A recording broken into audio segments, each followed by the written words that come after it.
Well, hi everyone, and welcome to either our YouTube channel or our podcast. It's great that you're joining us today. I want to say a special hi to anybody who's joining us for the first time. My name's John, and this is our channel, Bethel Live.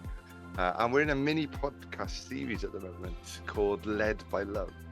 And we've been trying to explore this theme of what it means to put that call to love God with all we've got, and then to love others, well, firstly as we love ourselves, but also as Jesus loves us, to try and put that first, to be led by that. And as we've been talking so far, that's not a little tweak, that's a huge challenge for us. It's been great to have people to bounce that around with. I'm really pleased today to be joined by some friends. Helen Paynter, who's a lecturer and an author. Helen, I picked up your book, God of Violence Yesterday, God of Love Today, ? A couple of years ago. The question mark's really important. Yeah. And it was so good. I was on holiday, but I took it away on holiday and devoured it. Very, very helpful. So thank you for those insights. Really looking forward to diving into this theme with you more today. Ed, I know from the Baptist College here in Cardiff. And Ed, I've just always loved the chance to catch up with you. Our conversations have always been exciting and inspiring. What I particularly admire is just the way you sort of segue seamlessly into praying. And I've loved praying with you over the years. So great to have you with us today. If you feel inspired just to burst into prayer, then please do, because there's a particular gift of yours. And many people from Bethel will know Lorraine, if not all people. Lorraine is our church support worker, a great colleague to have. Lorraine's got a particular gift with people and for creating a welcoming, warm atmosphere in the office here. And the church hub that's here, never worry about the atmosphere in the office. Blessed with great colleagues, but Lorraine's a real core part of that. So really great to have the four of us together today to bounce this around together. And as we've been recording these, one thing that I've noticed is that from time to time, as we're talking about this theme of love, there's just been this little sort of background noise, this little niggle in certain comments that some of us have made. Is it too wishy-washy? Isn't it much safer or easier to have a concrete sort of, rule base or creed or mission statement? And I know that love doesn't replace those things, but is it too wishy-washy? And I thought that'd be a really interesting question to start with today, is why, if we believe that God is love, if we believe that Jesus was sent for God so loved the world, and that our calling, our commandments are to love each other, why we get nervous about using the language of love when it comes to our faith? So yeah, I don't know if anyone's got thoughts on that to kick us off. I was thinking about that, and that's what I was thinking about, the nervous aspect.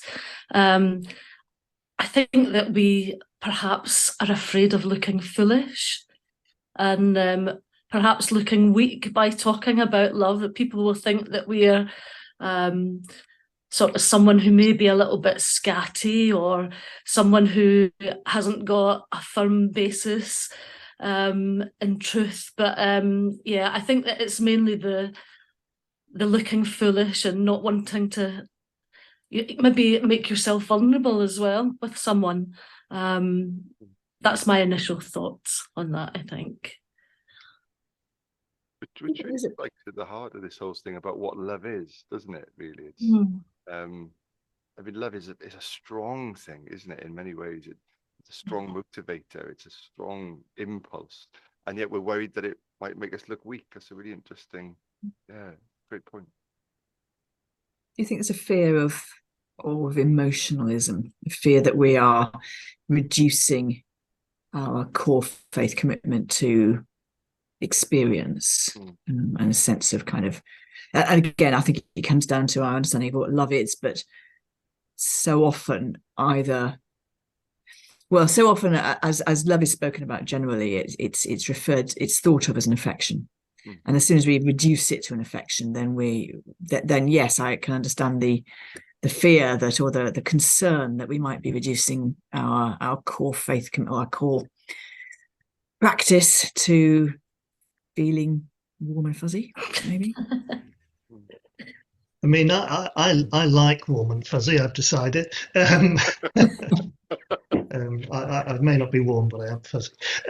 But I really do think that this is a lot to do with how we understand love. And, we talk about it a lot in church, but I sometimes wonder, do we actually believe it?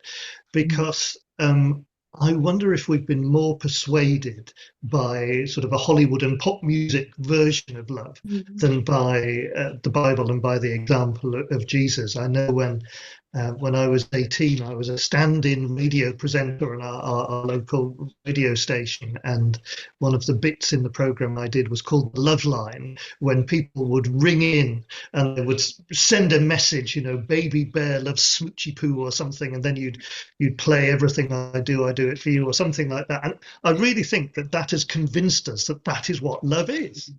Sort of, as you say, Helen, it's romantic love. And sometimes we get that in worship songs, and that makes me feel a bit uncomfortable, to be honest. But as you say, John, love is surely something strong, something big, something bold, something creative, something that speaks about relationship as primary. And if that's what love is, then surely we need to be led by love, because this is the example of God. It's the example of Jesus. Relationship is primary. It's fascinating. You're talking there about romantic love, and I had no idea of your sort of secret Cilla Black style past. If that's been worth it so far, but the surprise, yes. But the language that we use, I think, in worship songs, it is more important than I think we realise. And there are certain sort of parts of the Bible, aren't there, that do have that romantic sort of aspect to them, certain psalms and Song of Songs, etc. And yet that's not all that's there, and I think there does need to be a balance between loving God with all our mind, loving God with all our strength, our energy, and with all our heart, and those things coming together. And it can for some people be quite a difficult thing. And John sort of hints at this when he writes, doesn't he, and talks about how difficult it is to love God who we've not seen. And that sort of experience of being loved by God would include, an emotional experience, but not that's not the whole experience of being loved by God. And I think that's what sometimes worship songs can undervalue or underplay or completely miss at times. And in a way, you're highlighting something to do with what is our experience of love. And we will all have different experiences of love, but I do think it's hard to use the language of love if you haven't experienced that love yourself. And I'm conscious, Helen, you will have many examples of this, I'm sure. But I mean, just in my very ordinary upbringing, it just wasn't the policy really of my family to use the language of I love you. It just never happened. And that wasn't that I wasn't loved, but it was just nobody ever said that. Yes. And so I think that has made me uncomfortable about using that language, or unconfident maybe about using that language. But I think I'm growing into it. But I guess it just illustrates that our experience very much shapes how we see this. And conversely, the use of love. So as someone who, I've done quite a lot of work around domestic abuse in the Christian home, but the use of love by abusers, not just in the Christian home, but more widely, I love you and look what you've driven me to, or, just the use of love to abuse, to gaslight, that absolutely can condition our understanding of what God, and make us misunderstand what God's love is like.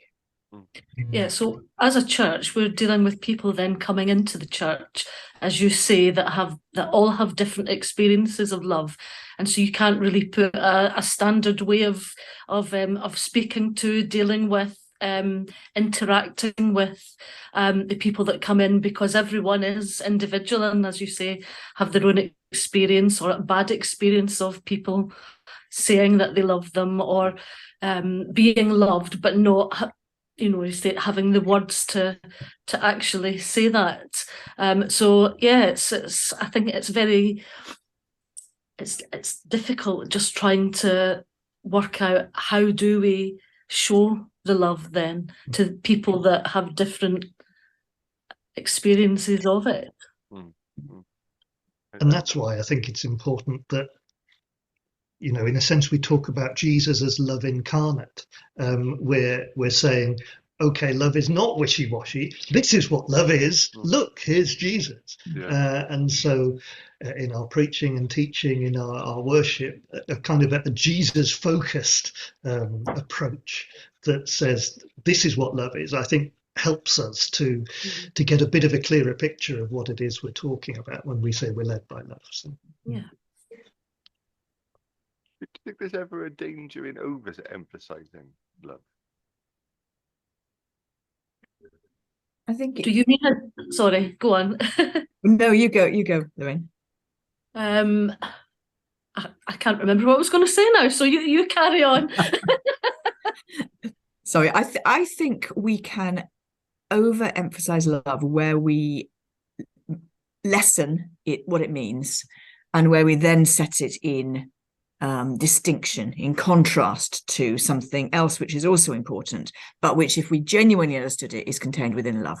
So I think when we want to emphasize love over judgment, or love over truth, or love over creed or belief, then yes, we are overemphasizing love. But actually, if we genuinely understand that love encompasses truth, it encompasses judgment, and it encompasses creed and belief, then I don't think we can possibly overemphasize it.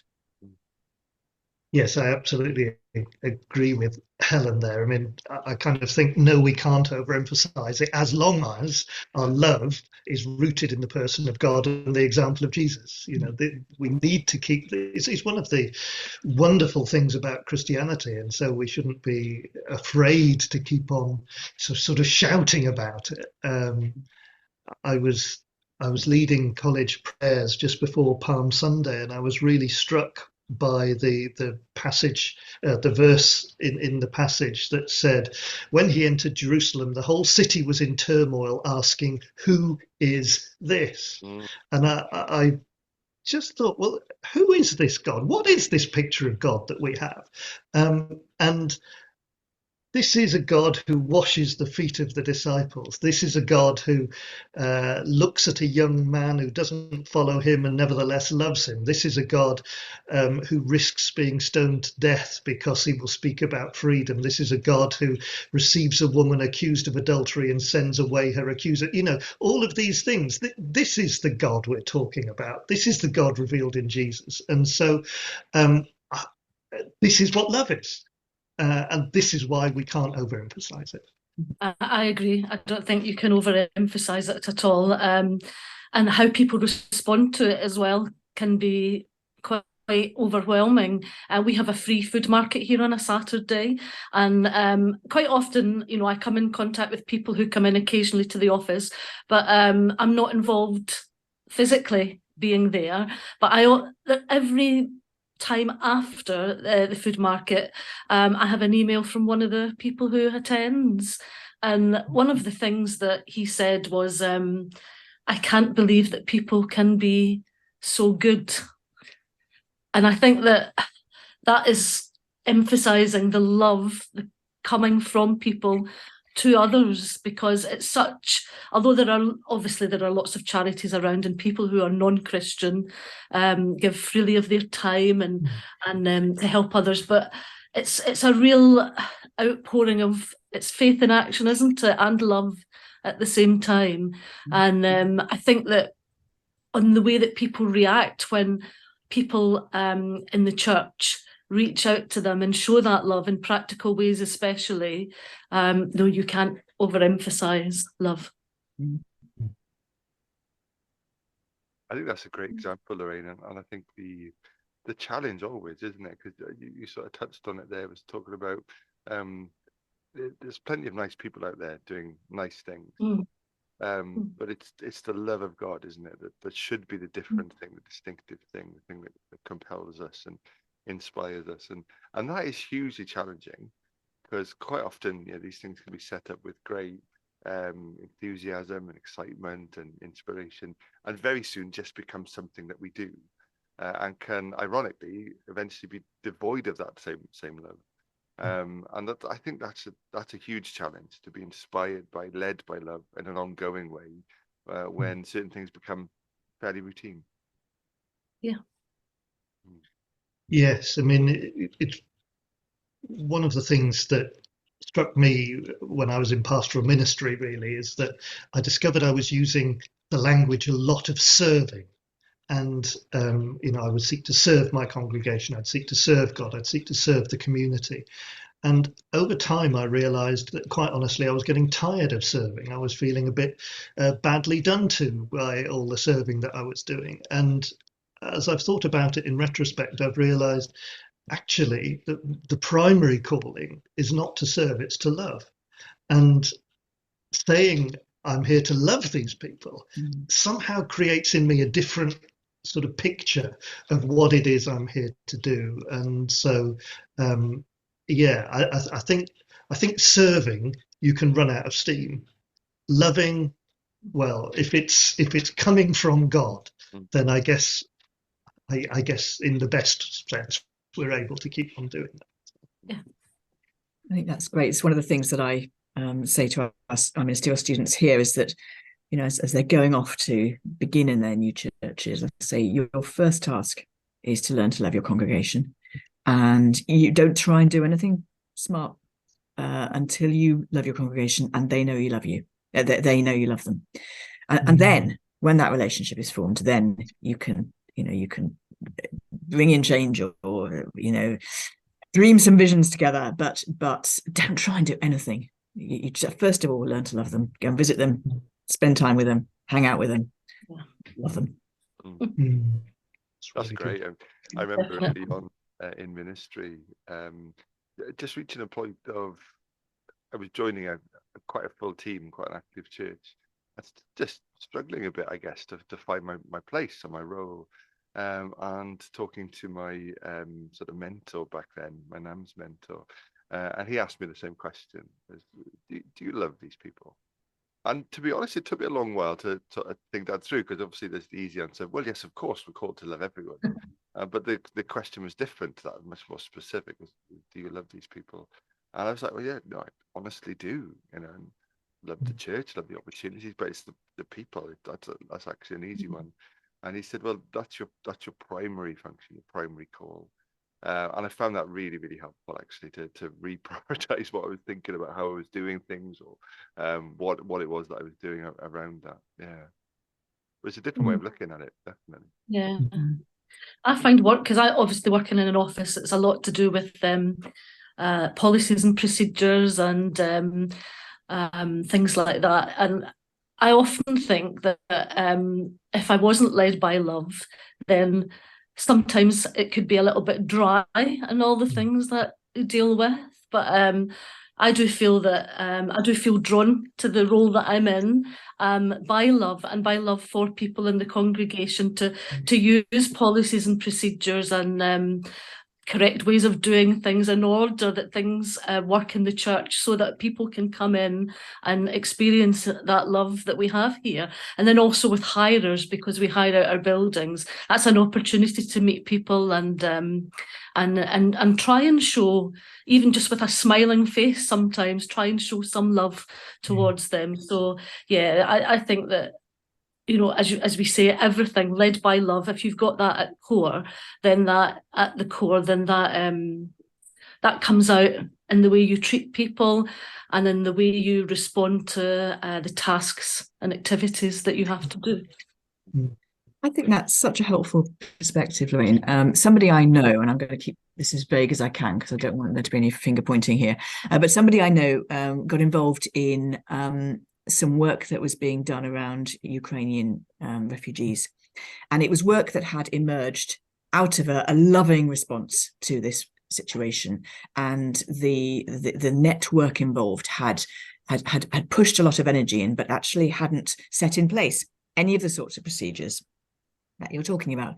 So this person went out to an Eastern European country to help with the refugee situation. There was no volunteer briefing, there was no debriefing, there was no boundaries set, there was no health and safety, there was no safeguarding, and the thing was a catastrophe in slow motion, really. And I think that the impulse of love should include our attention. It is love that makes us put our safeguarding procedures in place. Yeah. It is love that makes us do things properly and carefully and rigorously.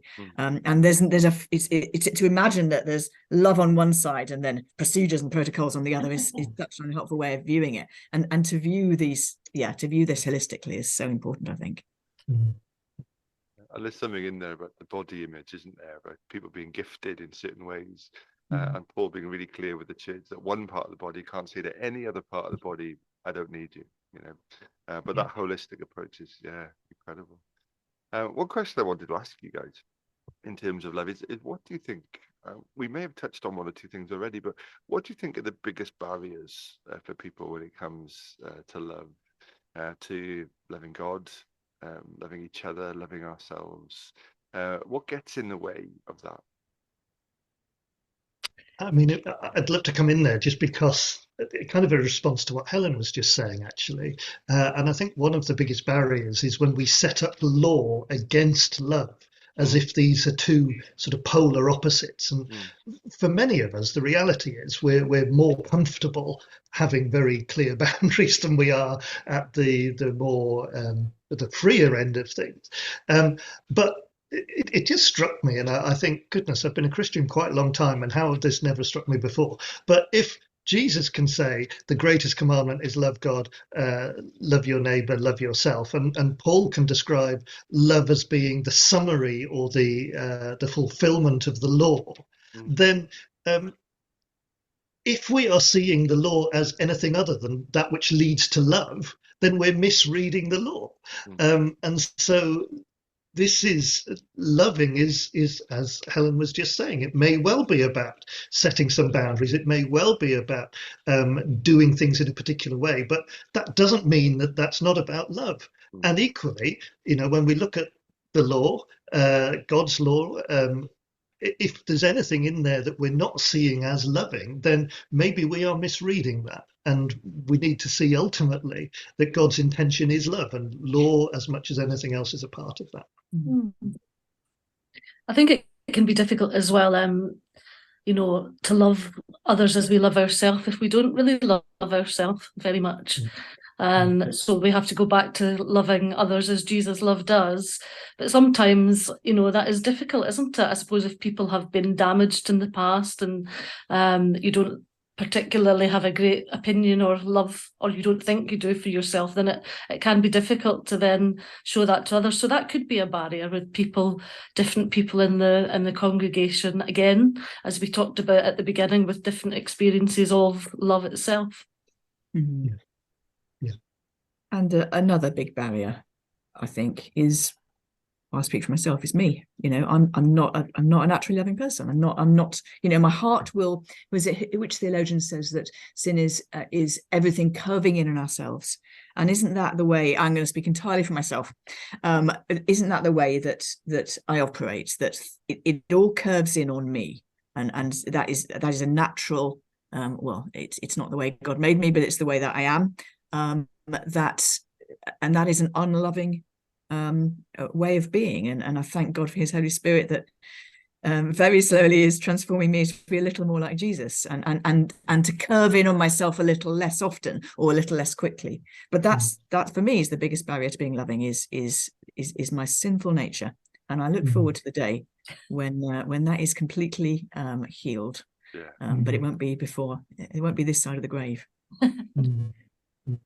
There's a song we sing. I was going to quote it. Oh yes, there's a line in it that says, "When I see you as you are and love you with unsinning heart," the Matt Redman song. And for me, that always chokes me up. The idea of I think I love him now, but when I love him with an unsinning heart, what's that going to be like? It's an incredible thought. I love that it's untethered and unfiltered and painted. Incredible. So I think it might, sorry, sorry, it might also be about being, in our human sort of response to things. That one of the barriers may be, how do we love that type of person?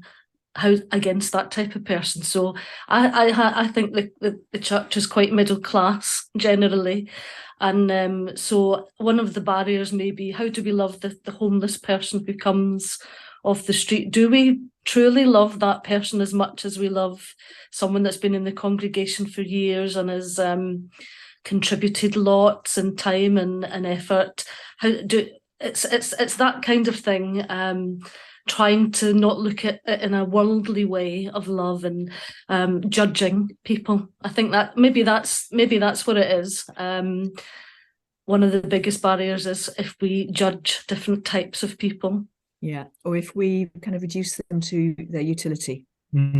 So we value people according to how useful they are, how much they can serve in the church, what they can bring, what they offer to us. Yeah. Well, Yes, and that's a different kind of. I think it's a different kind of understanding of relationship.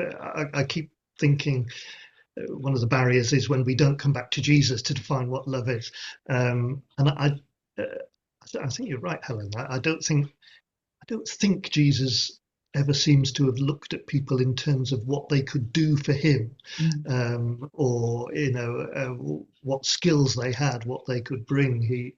I come back to that line in the Gospels about the young ruler. Jesus looked at him and loved him, and I think there's just something there about relationship in terms of what Jesus was doing. Yeah, I think it's Tim Keller that makes a similar point when he talks about Jesus's baptism and says that there's this outpouring. This is my son, whom I love, and he says that happens before Jesus has performed any miracles, taught any parables, and that should really, particularly perhaps for people who are pouring out in ministry, sort of be quite defining for us. That affirmation of God's love for us comes before we've done anything, and we'll still be there after all the messes and successes and everything. Yeah. And that's really important, because I do think, and I would definitely put myself in this camp, that we talk about grace, and we talk about this wonderful acceptance not based on what we do, but I'm not sure that we believe it. I still think that we think it's what we do that matters, and so keeping on hearing that message that we might describe as the simple gospel perhaps is one that we need to keep on hearing, because we haven't quite got it yet. And of course, that language that God uses over Jesus at his baptism is language that is taken from the Old Testament. This is the language that God speaks over Israel. So when we're thinking about God speaking those over Jesus, who hasn't yet done anything, that's really big and important. But actually, God speaks those exact same words over Israel, who have let him down so very many times. So it's even bigger, isn't it? It's my beloved child, God says over rebellious, unfaithful Israel. My beloved child, God says over rebellious, unfaithful us. And I love that, because I was thinking about this and thinking, surely the very, very best examples of human love, God's love, must be better than that. And so whatever we can think of that is wonderful in terms of human love, God's love is even better. And that's kind of what Helen's just describing then. So, yeah. Well, one final question. We've been trying to ask everyone that's been on. So it's been great to share about the theme, but what's something that we can do as individuals, as families, as churches, as teams? What can we do to be better led by love, do you think?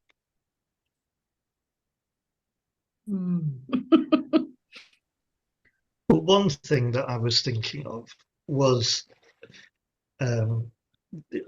maybe this word is up your street, Lorraine, I don't know, but maybe we could audit our church meeting agendas and say, to what extent do we see the presence of love in this agenda? To what extent does this agenda pick up on issues of love? To what extent is it seeking to advance a loving kingdom? Where is love fitting into the discussion? Because if this is what matters, and if what we're seeking to do is to be led by love, well, where is love then? Do we see it at the places where we're having discussions and making decisions? Yes. Love that. It's great. Yeah, that's great.